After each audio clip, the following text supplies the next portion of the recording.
Professor Hamilton, se eu usar o ChatGPT no meu TCC, eu corro o risco de cometer plágio? Na verdade, os alunos dizem, eu corro o risco de ser acusado de plágio, porque o aluno não está muito preocupado se ele vai cometer plágio. O problema dele é se alguém vai descobrir.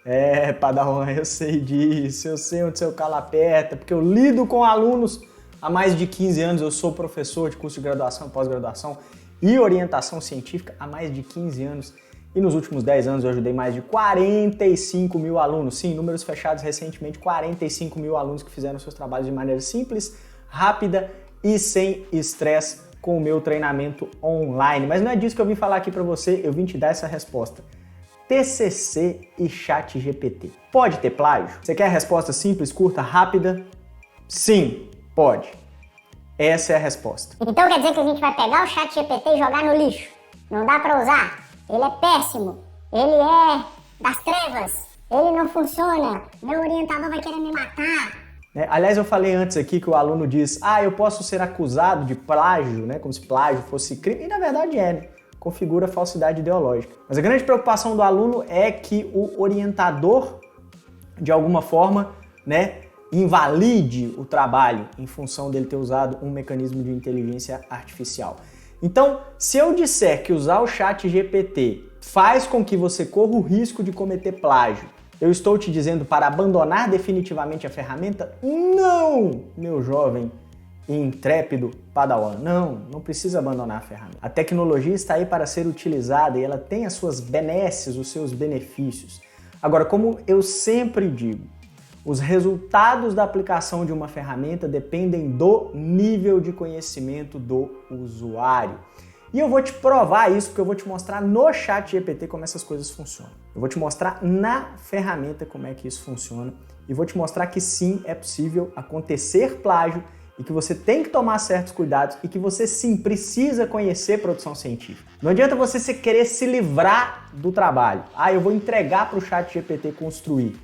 Se você fizer isso, você corre um risco gigantesco. Agora, se você sabe o que está fazendo e usa a ferramenta, ela otimiza o seu tempo, ela pode otimizar o seu esforço e você vai lapidar, você vai cortar as arestas necessárias para desenvolver o seu conteúdo. O ChatGPT pode te levar a cometer plágio, principalmente porque ele não foi criado como uma ferramenta de inteligência artificial especificamente para produção científica, ele é uma ferramenta geral. No TCC Sem Drama nós temos uma ferramenta que é uma inteligência artificial que produz textos científicos com base na estrutura padrão da escrita científica, é diferente, então lá o risco é muito menor. Mas você quer usar o ChatGPT? Pode usar, mas atenção, vamos ver funcionando na ferramenta para a gente não correr risco? Então bora lá. Está aqui o nosso digníssimo ChatGPT, tá? Eu já estou dentro do chat, já fiz o meu login e eu já deixei duas amostras, dois exemplos aqui para você para que a gente pudesse discutir nesse vídeo. O primeiro trata de liderança e motivação, um tema delimitado para um trabalho científico. O outro fala de alimentos funcionais e doenças crônicas não transmissíveis. Estou orientando neste momento alunos do TCC Sem Drama. Cada um desses temas tem hoje um aluno do TCC Sem Drama que eu estou orientando. Vamos lá para o chat, vamos entender por que ele pode sim te levar a cometer plágio. Primeiro, cuidados que você tem que ter. Tem gente que simplesmente abre o ChatGPT e escreve alguma coisa do tipo. Quer ver? Eu vou abrir um novo chat aqui. Escreve alguma coisa assim, texto para artigos sobre, sei lá, liderança. Cara, você acabou de dar um comando péssimo para o ChatGPT. Péssimo. Porque você não diz para ele que o texto é científico, você não diz para ele que tem que seguir um padrão de produção acadêmica, você não diz para ele se você está escrevendo um artigo científico ou um artigo jornalístico, por exemplo, um artigo técnico. Você não delimitou o seu tema, você está entregando um tema extremamente amplo, liderança, para o ChatGPT. Então ele vai sair escrevendo um monte de coisa e mais do mesmo e não vai fazer sequer uma citação. Olha só o texto que ele está produzindo aqui. A liderança é um tema cada vez mais relevante, um mundo em constante mudança, com o aumento da complexidade dos desafios enfrentados. É essencial ter líderes capazes de que possam motivar, inspirar, orientar suas equipes para alcançar mais do mesmo, tá? Afirmações muito genéricas. Um líder eficaz é aquele que tem a capacidade de influenciar as pessoas ao seu redor sem recorrer ao uso da autoridade. Mas digamos que o seu foco não é a figura do líder, isso aqui já não serve para você. Na delimitação do seu tema é que você vai dizer isso. Então, primeiro, não venha para a ferramenta se você não tem um tema delimitado, um problema de pesquisa, um objetivo geral e objetivos específicos, estrutura básica, que é a primeira coisa que eu ensino para os meus alunos, eles aprendem a fazer em minutos. Porque senão você vai ficar aqui com um monte de frase que é senso comum, mais do mesmo, seu orientador vai te dar uma ferrada, normal, natural. Agora, digamos que você faça os inputs da maneira correta, e aí eu já deixei aberto aqui para você, ó. Quero um texto escrito, tá? Mas isso aqui ele sabe interpretar, escrito dentro da norma científica para um artigo que fala, o artigo obviamente científico, tá aqui, que fala de liderança e motivação com citações e autores. Olha a diferença entre dizer isso aqui, né? Que ele inclusive traduziu, ó, ele dá um nome, ele fala Effective Leadership Skills, ou seja, habilidades efetivas de liderança. E se não foi isso que você está pesquisando? Então cuidado com os temas amplos, cuidado com os comandos que você dá para o ChatGPT. Mas aqui, ó, em liderança e motivação, nesse comando que eu passei aqui, ó, eu já especifico muito mais, eu dou diretrizes muito mais direcionadas para o ChatGPT. A propensão, a projeção, a possibilidade é que ele me dê retornos muito mais assertivos dentro daquilo que eu estou pedindo. Ainda assim, há problemas.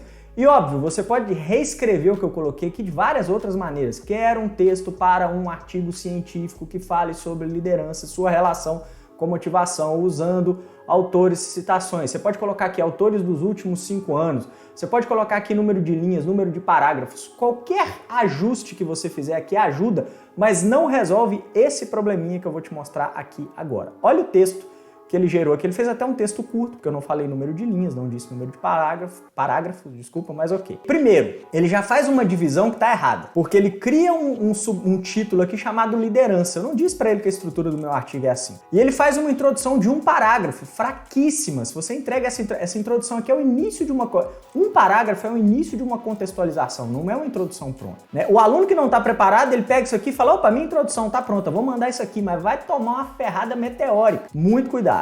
Tá? Aí ele coloca aqui, vou até ignorar os títulos. A liderança e a motivação são temas centrais na gestão das organizações. Óbvio. A literatura acadêmica destaca a importância da liderança para a efetividade organizacional e da motivação como fator crítico para o desempenho dos colaboradores. Começou a ficar melhor. Esse artigo tem como objetivo, isso é típico de conteúdo científico, tá? Esse artigo tem como objetivo, esse trabalho tem como objetivo apresentar uma revisão da literatura. Eu falei com ele que o meu trabalho é de revisão de literatura? Não. Ele chegou à conclusão, digamos que você está fazendo uma pesquisa de campo, mais um erro aqui. É por isso que você tem que saber o que você está fazendo para pegar o que ele construiu e usar. Porque de repente você pode usar todo esse parágrafo aqui como o início de uma introdução. Mas se você está fazendo uma pesquisa de campo, você vai tirar essa revisão de literatura. O problema é que os alunos não leem e não estão preparados para ler, interpretar a informação e saber o que é certo, o que é errado, o que se encaixa no seu trabalho e o que não se encaixa. Então é muito importante que o aluno esteja capacitado para usar a ferramenta, porque senão ele vai usar a ferramenta da maneira errada e vai levar ferro. É normal. Vamos seguir aqui. Este artigo tem como objetivo apresentar uma revisão da literatura sobre liderança e motivação, enfatizando as principais teorias. Não disse isso também. Talvez não seja a minha intenção enfatizar as principais teorias. E aí eu coloco isso de qualquer jeito no meu trabalho e aí o meu orientador vai me cobrar. Agora eu quero aqui, ó, as principais mentorias, as principais teorias. Você me falou que ia enfatizar, então agora enfatiza. Me mostra todas aqui. Olha o cuidado que a gente tem que ter com a ferramenta. Sabe usar a ferramenta quem tem conhecimento para usar a ferramenta. Por isso que no nosso treinamento a gente entrega primeiro o conhecimento, depois o conteúdo, depois a orientação, depois a ferramenta. E é uma outra ferramenta que é muito mais assertiva para a produção científica do que o ChatGPT. Aí vem aqui, liderança. A liderança é definida como a capacidade de influenciar um grupo de pessoas a trabalhar em direção a objetivos compartilhados. Segundo o Euclid, a liderança é composta por 3 elementos principais, o líder, os seguidores. Aqui ele fez uma citação indireta, ok? Você vai ter que pesquisar para saber que obra é essa, outro problema, né? Você vai ter que tentar jogar aqui no ChatGPT, né? Euclid 2010, qual é a obra tal? Às vezes ele vai te retornar, às vezes não vai, tá? A liderança, se você fizer pesquisa do seu referencial antes e depois tentar construir o texto no ChatGPT, é muito mais efetivo. Mais uma dica importantíssima, vai anotando os insights aí. A liderança é composta por 3 elementos principais, o líder, os seguidores e a situação. A literatura destaca a existência de diferentes abordagens teóricas sobre liderança, como a abordagem dos traços, a abordagem comportamental e a abordagem contingencial. Veja bem, aqui em cima ele falou apresentar as principais teorias. Aqui ele botou 3, são muito mais do que 3 as teorias sobre a liderança. Tem teoria focada no líder, tem teoria focada no ambiente, tem teoria focada no processo, enfim, é mais do que isso. Aqui já um outro problema. Mas, Hamilton, e o plágio? Ele não citou aqui? Ok, mas vamos para o próximo parágrafo. Ó. A abordagem dos traços argumenta que a liderança é uma característica inata de algumas pessoas que possuem traços pessoais como inteligência, carisma e determinação. Por outro lado, a abordagem comportamental, ele fala desses 3 tipos de abordagem que ele levantou aqui. Esse parágrafo inteirinho é uma explicação de diferentes abordagens teóricas e não há uma citação. Sabe o que é isso aqui? Plágio. E eu pedi a ferramenta que eu queria citações e autores. Mas a ferramenta, por si só, ela não é uma consciência artificial, ela é uma inteligência artificial. Então ela comete esse tipo de lapso, não referencia e não coloca citações em determinadas passagens, e isso é plágio. E quem vai ser cobrado pelo plágio é você, não é o ChatGPT. Aí ele divide aqui em motivação, começa a falar, né? A motivação é um fator crítico para o desempenho dos colaboradores, é definida como o processo que leva a pessoa a se comportar de determinada maneira para atingir objetivos específicos. A literatura destaca diferentes teorias sobre motivação, como a teoria das hierarquias de Maslow, que é uma teoria importante, da expectativa de Vroom, teoria de autodeterminação. Tem mais teorias também, tá? A teoria da hierarquia das necessidades de Maslow, olha só, aqui de novo ele vai explicar as teorias e novamente nenhuma citação de onde ele tirou esse conteúdo. O seu professor vai querer saber isso. E aí, o que você vai responder para ele? Ah, Milton, mas é esse tema específico. E foi a maneira como você deu o input. Se você der os inputs aqui de outra forma, falando de citação, autores, produção em padrão acadêmico, científico, tudo, ele vai te retornar da mesma forma. Então você tem que ter o conhecimento para usar a ferramenta para gerar os melhores resultados. Aí é o tema? Beleza, então vamos pro outro, né? Alimentos funcionais e doenças. Doenças crônicas não transmissíveis. Alimentos funcionais ajudam a prevenir essas doenças. Eu tenho uma aluna fazendo um trabalho sobre este conteúdo, esse tema. Então, ó, quero um texto escrito dentro da norma científica para um artigo que fala de alimentos funcionais, doenças, com citações e autores. Aí ele começa, de novo, faz uma introdução que é só um início, uma contextualização, não posso jamais usar isso aqui como introdução e nem colocar subtítulos, né, o título secundário da minha introdução como alimentos funcionais ou doenças crônicas, não posso fazer isso, tá? Já tá um erro, já tem um erro de estrutura aqui. E aí, ó, os alimentos funcionais têm sido amplamente estudados devido ao seu potencial papel na prevenção e tratamento de doenças crônicas não transmissíveis. Dentre essas doenças, destacam as cardiovasculares, diabetes mellitus 2, Aqui já caberia uma citação, porque quem disse isso? Quem disse que os alimentos funcionais têm essa capacidade de prevenir doenças? Tá? Aí tem, de novo, ele quebra, né, em títulos que eu não mandei ele quebrar. Os alimentos funcionais são definidos como aqui. Olha só, definição de alimentos funcionais sem a devida citação, sem autor, ano ou páginas com uma citação direta. Tá? Então, você pode especificar mais aqui com citações diretas, indiretas, pode, mas isso sempre vai acontecer. Sempre haverá lapsos.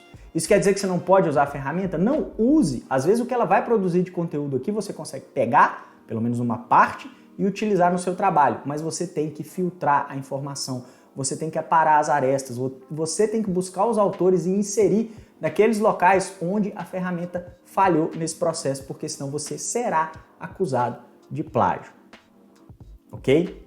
Então tem que ter muito cuidado. De novo, vou repetir uma frase aqui que eu falei e que eu acho extremamente importante. A qualidade dos resultados da aplicação de uma ferramenta dependem do nível de conhecimento do seu usuário.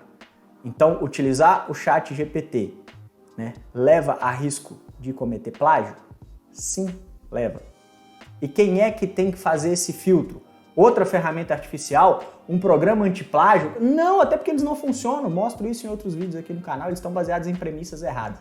Você, aluno, é que tem que fazer isso. Com base em quê? Conhecimento e orientação de verdade. E nisso aí eu posso te ajudar através do TCC Sem Drama. Então está dado o recado. Você quer usar o ChatGPT? Use. É uma tecnologia útil? É. Agora você tem que saber usar. E para saber usar, você tem que ter o conhecimento necessário para isso. Você tem que ter orientação para isso. No TCC Sem Drama, por exemplo, um aluno me mandaria esses textos e me diria, e aí, posso usar, não posso usar? Eu ia apontar os erros para ele. Então é muito importante ter essa consciência. É muito importante. Cuidado para não cair em armadilha. O ChatGPT nem é a solução para todos os seus problemas e basta você cuspir qualquer coisa dentro dele que ele vai te retornar tudo aquilo que você precisa na sua vida, mas também não é algo inútil, muito pelo contrário, ele pode te ajudar, mas ele vai te ajudar cada vez mais quanto maior o seu nível de conhecimento.